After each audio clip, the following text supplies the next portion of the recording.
Hello, class. Happy Friday.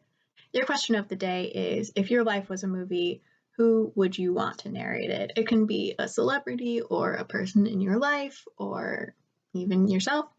Who would it be? Today we're going to talk about Netflix's new documentary series, The Tiger King. There are 3 questions that I want to address in this video. First is, what are some of the ways that Tiger King draws so much attention?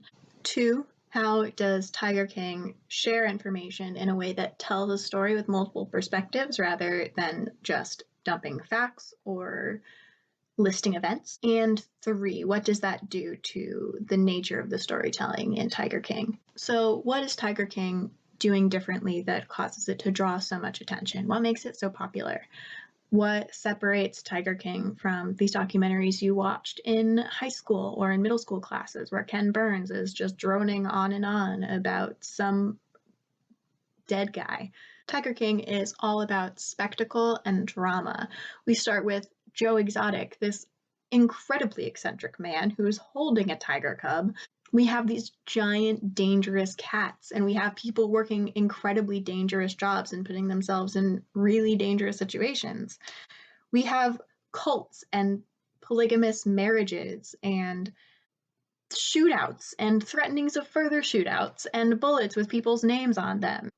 Every new scene in Tiger King introduces some new aspect that adds a level of spectacle to the whole situation. The documentary itself also seems to be completely aware of the usefulness of spectacle. At some point, someone refers to Joe Exotic as a natural-born performer, and they talk about the ways that he used that to further his career. He talks about how he uses the presence of these tiger cubs in unexpected situations to draw people's attention to matters of animal rights preservation. When he was talking at schools, he added magic tricks in order to make them more exciting because he knows the value of adding something crazy and something that draws a person's attention and something that's just so weird and different to getting a message across. And that's exactly what the documentary itself is doing by using the framing narrative of these big tigers to talk about this really bizarre situation that's happening in Florida. The documentary also leaves in what I'm going to call kind of little behind the scenes moments where they leave in a bit of film that wouldn't normally be left in the final cut.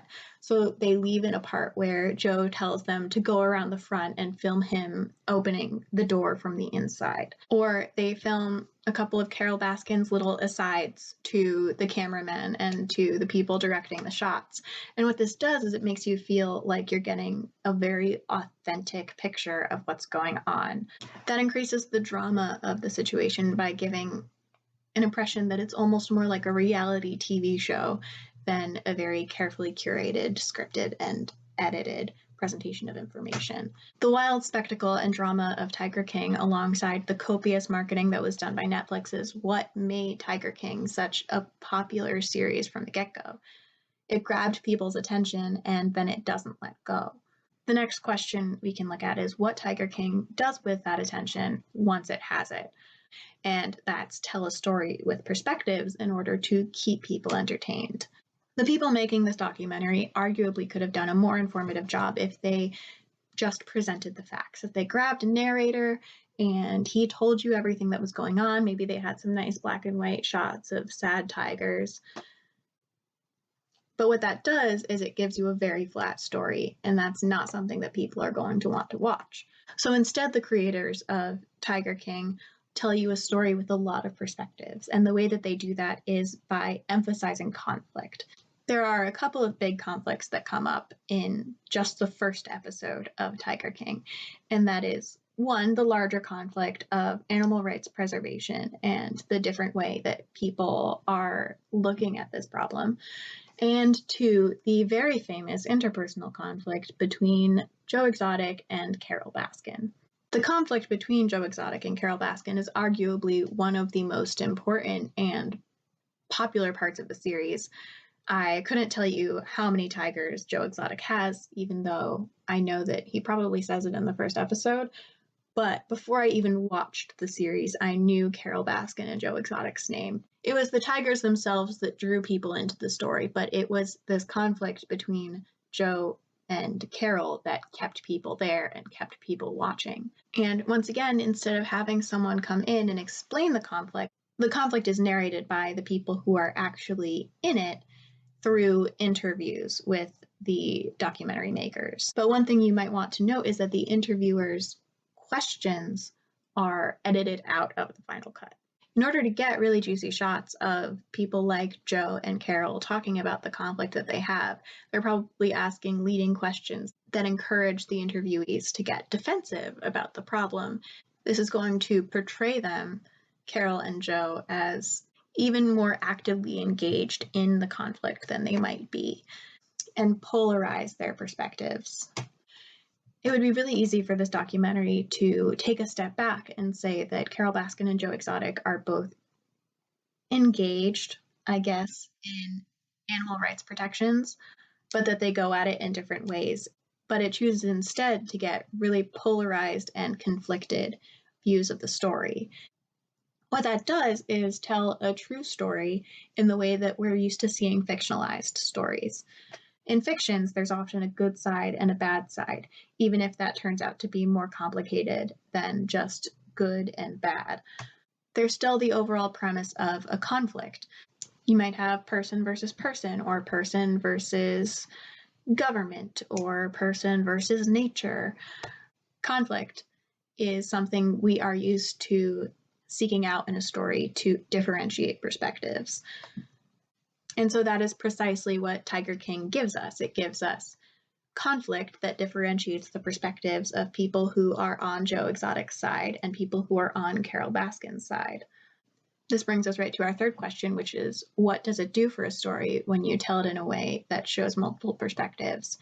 And especially in the case of Tiger King, what it does is it creates a story that people can have strong, impassioned opinions about. Like the people in the documentary itself, the people who watch it seem to fall into really distinct camps of for or against Joe Exotic and for or against Carol Baskin. And it's their strong opinions about the show that keeps them coming back for more and keeps them watching new episodes, keeps them talking about it, which draws in more people who want to watch the show. Again, does it help that this is one of the most wild stories I've ever heard? Yes, but no one would be talking about this if it wasn't for very careful storytelling.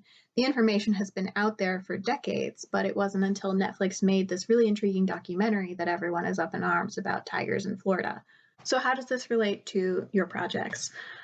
Like I said in a couple of the Zoom conferences, one way that this could relate to your project is you might decide to write a script for a documentary. If you choose to make a documentary, you do not actually have to go and film it. A script will be more than enough. But no matter what medium you want to use, you can make decisions about how much you want to follow the example of Tiger King versus how much do you want to depart from it. So yes, Tiger King does an excellent job of getting a reader's attention and then maintaining a death grip on it, but it does so by highly propagandizing the story itself, and that might not be something that you want to do. But even if you can't ethically agree with the extent to which Tiger King draws on the spectacle of Florida to tell an already interesting story, it's still worthwhile to keep in mind what this documentary series is doing well, and reflect on the extent to which you want to include that in your project. Building the spectacle of your research project doesn't necessarily mean that you have to have tigers running around and biting people's arms off. It could be a simple matter of making really clear why this topic is important to you in the first place by showing an example. You don't have to manifest conflict to the violent extent that Tiger King does when Joe Exotic is shooting the dummy mannequin of Carol Baskin. But what conflicts in your sources are there to draw out? What conflicts exist in the background of your research that you can make clearer to your readers? These are storytelling elements that suit a non-academic format really well. And lastly, I've made a couple comments about the voice of the editing in Tiger King, in the way that they include these behind the scene moments to make you feel like you're getting a more authentic presentation of information, or the way that they edit out the interviewer's questions in order to conceal what they said in order to elicit whatever response they're getting from their interviewees. It's a good opportunity to think about what kind of voice you want to have as the presenter of information in your own project.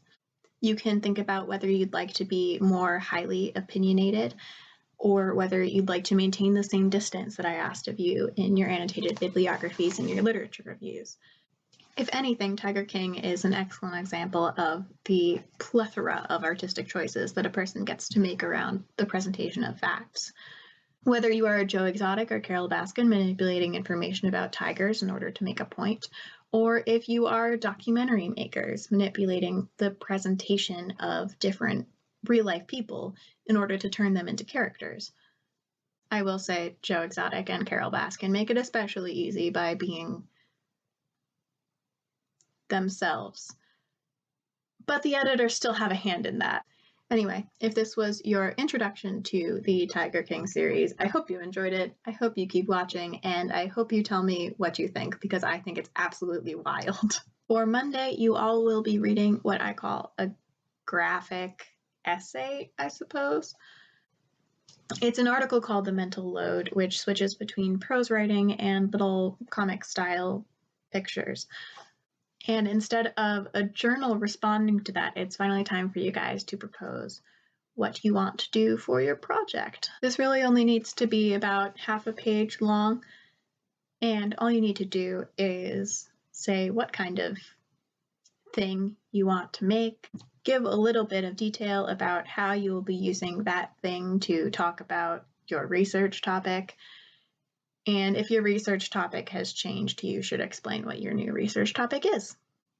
I'm really excited to see what sort of creative project you guys come up with for your final, and to see you in conferences next week.